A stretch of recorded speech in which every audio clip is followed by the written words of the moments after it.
Sir sir সবুজ আসছো? জি sir. এই নাম্বারটা রাখো, এটা হচ্ছে তোমার ভাবির নাম্বার। 500 টাকা রিচার্জ করবা, আর আসার সময় আমার লেগে হাকিমপুরি জর্দা দিয়ে একটা পান আনবা। তাড়াতাড়ি যাও।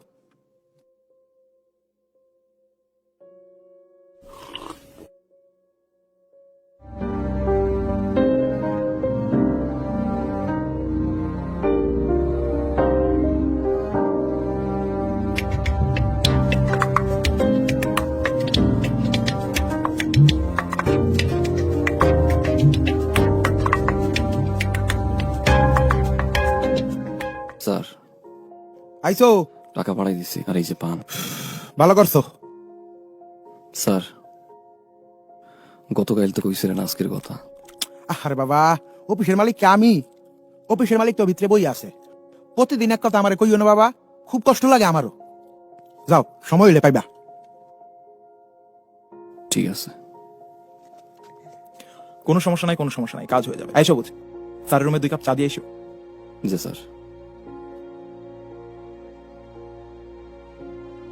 সবুজ, এই সবুজ, সবুজ। জি ম্যাডাম। ছিলেন কোথায় আপনি? কখন থেকে ডাকছি, আপনার কথা কানে যাচ্ছে না। একবারও জবাব দিচ্ছেন না আপনি। আপনি জানেন না আমার 11 থেকে অফিস? পুরো অফিসে আপনাকে আমি খুঁজেছি, ছিলেন কোথায়? ম্যাডাম সালেক। একদম মুখে মুখে কথা বলবেন না। এখন পর্যন্ত আমার পানির বোতলটা ভরেনি, ডেস্ক পরিষ্কার করেনি, করেন কি সারাদিন? ম্যাডাম আর কোনো কথা বলবেন না। আপনাকে পানির বোতলটা ভরে দিতে বলেছে, পানির বোতলটা ভরে দেন। স্টুপিড একটা কোথাকার।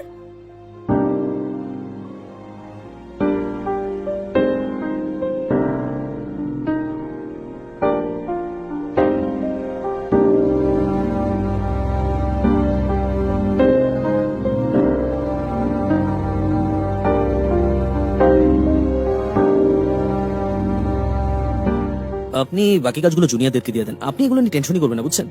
আমার যা ধারণা আপনার মধ্যে অনেক পটেনশিয়ালস আছে, এবং আপনাকে আসলে এতদিন আমরা মিস ইউজ করছিলাম। আপনাকে আমরা আরো অনেক কাজে লাগাতে পারি। সো এগুলো নিয়ে আপনার টেনশন করতে হবে না, বুঝছেন? এগুলো আপনি অন্য জুনিয়রদের হাতেই ছেড়ে দেন।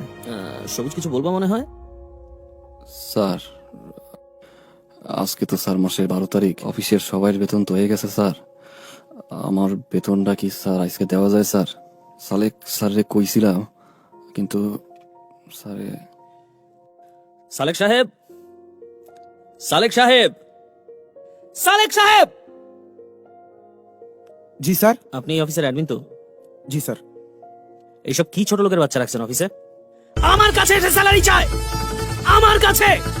এক্ষুনি বের করে দিবেন, লাথি মেরে বের করে দিবেন। আমার কাছে এসে স্যালারি চায়, আবার আমাকে শোনাচ্ছে আজকে মাসের 12 তারিখ। কাকে রেখেছেন এগুলো মূর্খ লোকজন? এক্ষুনি বের করে দিবেন। স্যার আমি দেখতেছি। এই সবুজ, এদিকে আসো, এদিকে আসো। সরি মিস্টার, আসলে ছোট লোকের বাচ্চাদের নিয়ে মানে কি বলবো, মাসে 12 তারিখ খুব বেশি সময়। তুই স্যারের কাছে বেতন চাইছিস কে? স্যার আপনি না কইলেন মালিককে কইতে। ওরে আল্লাহ, মাস্টার শেষ হইতে না হইতে এলিয়ে তুই আমার কাছে 50 বার বেতন চাইছস। তোর মতো চাবানোর লোক আমার পিছনে পিছনে ঘুরে, তুই তো ল্যাংরা। ভালো ভালো সুস্থ সুস্থ মানুষ আমি চাকরি দেই নাই। স্যার আমার তো বেতনটা স্যার লাগে। ওরে কপাল, মাস্টার শেষ হইতে না হইতে তুই এই লই আমার কাছে 50 বার বেতন চাইছস। 500,000 টাকা লেগে কি তুই আটকে আছস? 500,000 টাকা তুই এই লই আমার কাছে কতবার চাইছস? আজকে তুই স্যারের কাছে গেছস। আমার যদি চাকরির কিছু হয় তাহলে আগামী মাসে লাখ থেকে আমি বাইর করে দেব। মনে রাখিস কথাটা, ছোট লোক। যা আমার লাগে একটা চা নিয়ে আয়।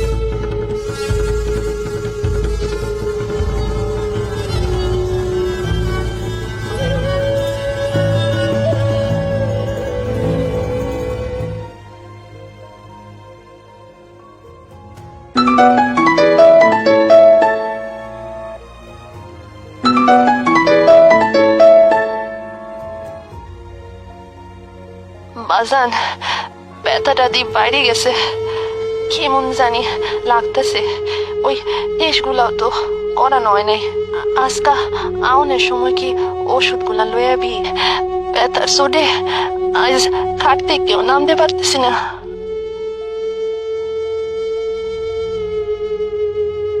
মা, আমগো মতো গরিবের কপালে মা আল্লাহ ওষুধ লেখছে, ওষুধ লেয় না মা। অফিসের সবাই তোমার সবুজরে খুব আদর করে মা। আবার জিগাইলো, সবুজ তোমার বেতনটা 2 দিন পরে দিলে কি তোমার চলবে? আমি কইছি হ। বোতল একটু গরম পানি দিয়া মা বেতনটা ডাবাই না। জানতে পারি মা, তোমার আমি ডাক্তার লই যাবো মা। মা দুবারের ভাতটা খাইও।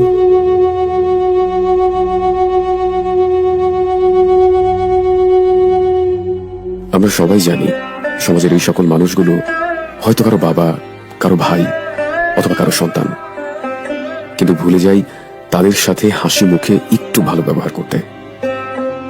আপনার চোখে এই মানুষগুলোর পারিশ্রমিক খুব সামান্য হলেও ওই সামান্য পারিশ্রমিকের উপর নির্ভর করে কয়েকটা প্রাণ। এই মানুষগুলোর জীবন সুন্দর করতে দরকার শুধু একটু হাসি মুখে ভালো ব্যবহার আর যথাসময়ে তাদের ন্যায্য পারিশ্রমিক।